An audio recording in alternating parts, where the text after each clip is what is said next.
Hey everyone, it's Ben Hardy here, and in today's I'm going to be reviewing the Crown Signia. I've been living with this for the last week, and I think this is actually Toyota's most underrated car. I'll talk about it in today's review. Before we get into this video though, as always, link to my car buying guide in the description down below. Let's get into it.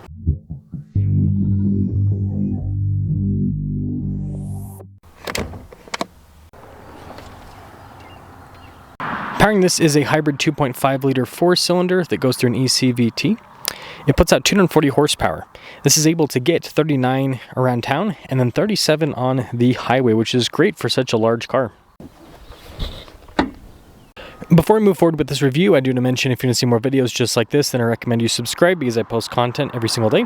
Now, I think the design of the Crown Signia looks really cool. So you can see this raised there on either side of the hood, and you have the split light designs. You can see the lighting element up above and then down below as well.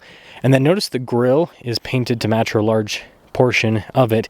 And so it just has this really unique appearance, and this kind of bluish gray or grayish blue, whatever way you want to put it, works really well with the overall style. Now our turn wheel setup is 235 by 45 by 21, and you'll notice we've got metallic gray for the coloration of the wheels. You got these nice blacked out fender flares as well. And you can see the mirror caps are blacked out, and then that's interesting that the roof rails are actually silver. But this is where you can see this has a station wagon type style, and I think it's a very unique appearance in the American car market today because everyone, including Volvo, is going away from station wagons. This leads us to the key fob. It's just Toyota's normal unit, so lock, unlock, opening for the rear hatch. Got the Crown logo there on the back. And yes, this is power with the rear hatch. Now this is something that I really like about the Crown is the cargo area is very spacious. I would say this is similar in size to a Toyota RAV4. It might be a little bit bigger, but it seems like it's pretty similar in overall sizing. Got those tabs to throw down the seats. On the other side, I like how they put stitching on the cargo cover. That's hilarious. But yeah, it's very practical, especially for, you know, a family of 4 to 5. Now you can see the taillights kind of arc across. You got the light bar design, and then we've got all of our badges describing exactly what this is here on the rear. But yeah, even the rear design, again, I think it's just a good looking car. This is probably one of the best designs that I think Toyota has released in a long time, where, again, the front end, some of you might not like that, but just the overall silhouette and everything, it's just, I would say, classically beautiful for a station wagon design. And this leads us into the passenger cabin. So soft touch here at the top, and then you've got a nice brown trim down below. Heated seats here in the rear, and then look at this, perforated all over. And legroom is good. And yes, I'm wearing these shoes today. These are my farm shoes. Anyways, got a little storage pocket. We've got our fence in the rear, USB ports, and then headroom back here is actually pretty good. Again, the station wagon design kind of gives it a little bit more space. And you know what? I feel like these shoes represent Toyota really well. You might be wondering why I would say that. Well, guess what? They're still working. They might not look that good, but they still work, just like an old Toyota. Now this leads us up front. And by the way, the doors actually have a pretty nice substantial feel, and the handles, everything feels pretty nice on this. So again, soft touch up top, down below as well. You get your memory seat functionality, blind spot running with the mirrors, all of your window controls here. The mirrors do power fold in, and then very Lexus-like with the interior, and that's kind of the Crown stuff with Toyotas. It's very Lexus-like. Got really nice trim there on the dash too. And let's start it up. Boom, full digital. Toyota logo front and center. You got paddle shifters there on the back of the steering wheel, as well as the regular stocks as well. Adaptive cruise control with your lane centering. This has all the safety tech, blind spot monitoring, everything. And then controls for the center as well. And speaking of center, we do have a digital gauge cluster. Just like other modern Toyotas, you can change the theme of the gauge cluster, so whatever you want it to look like. I feel like this theme works for the Crown quite well. And you know, it lets you know how much battery charge you have. That's what I have displayed. You can change the information displayed within each gauge and within the center. But I think this is a good setup because with this car being a hybrid, I want to know what my fuel economy is, and I also want to know where the battery is at charge-wise, even though it's not a plug-in. Now we've got a 360 camera system in reverse, really good resolution with the camera. And then this has Toyota's modern infotainment system with a shortcut bar here on the side, and it's a pretty quick response time overall. Sometimes it struggles to pick up my fingers. I think it's because I got like a bunch of ridges and everything from all the calluses, but overall it works pretty well. Now this part of the dash design, a little bit funky, but I think it works overall.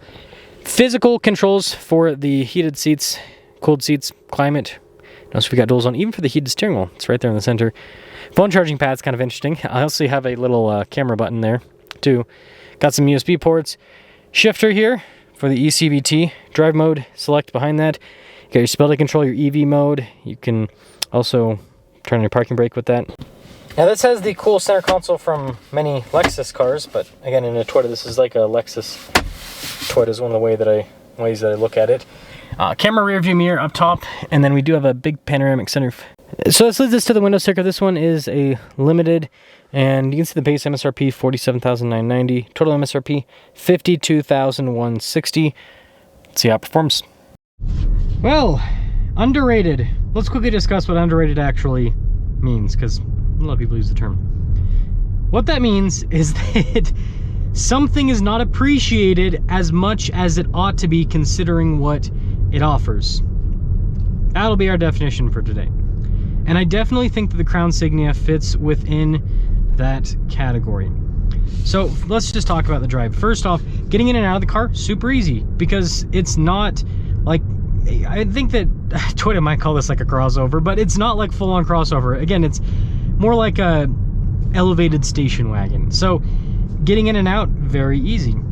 And if you have kids and you had car seats in the back, well, getting them in and out is easy because you don't have to like lift them up into a vehicle like you would with some SUVs. You kind of just go across. So it's very easy with the use of everything. Seats are comfortable. The ride's great. It's a very comfortable vehicle to drive. It's got a long enough wheelbase that it just floats down the road. And when you go over bumps, right, it takes a second from the impact in the front to the rear. So it just really does well over everything. Now, this isn't as cool as the iForce Max powertrain with the turbo 4-cylinder hybrid, but this powertrain's fine. Again, when you get into a car like this, I think people kind of forget this. You don't want to drive it like a sports car. Like, you don't get into this and go, I'm gonna pedal to the metal. Like, you just kind of do this. It's kind of lightly get into the throttle and accelerate. The only thing that I will say is I just had a Honda CR-V hybrid the other week, and that has what I would say is probably the best performing hybrid powertrain in terms of acceleration. What they've done is they've taken the tech from the Acura NSX and thrown it into the CR-V hybrid. So when the ECVT is transitioning, it fills in that torque gap with electric power, so it's just this continuous surge of power. Whereas this, you get the normal ECVT thing where there's a little bit of a lag between the transitions. It's not horrible, but it's noticeable. It's not as smooth. So I think it's something that Toyota could consider to improve, but also that does kind of decrease fuel economy to an extent from what I've seen. So it is a little bit of a downside with that. And I mean, this has like on tap, it's got, and you pop it into sport mode and it's like really ready to go, but it's got enough power for what it is. Again, this is not a rocket ship by any means. Nobody's buying this to, I don't know, street race or anything. So why do I think this car is so underrated? Well, you're basically getting a Lexus, but you're not paying Lexus prices. So if you look at the Lexus lineup, at this price point, you're getting an NX, which is a very nice car, but it's a lot smaller. So you're getting the Lexus kind of like build quality, interior materials, the drive, and even some of the looks to an extent. Like, this looks a lot fancier than your normal run-of-the-mill Toyota. But yeah, you're getting it at a lower price. And I think that station wagons in general, they're leaving the US because everyone wants trucks and SUVs, but they're pretty cool. They make a lot more sense for most people because most people never go off-roading. The reason why you want the extra clearance that an SUV provides is because of the off-roading, right? You want to have a little bit more clearance for that. But if you're just driving on regular streets and everything, like, this is more than enough clearance. So in summary, the Crown Signia is comfortable. It's got nice materials. The build quality is good. It's got tons of features, and it's not a cheap car by any means. But compared to the Lexus counterparts, it's actually pretty reasonably priced. And so we're actually going to turn down here. Braking works well, right? And so yeah, when you put it all together, it's just a good value. It's genuinely a good value. So let me know what you guys think about the Crown Signia, but I think this would be a great, like, family car. Seriously.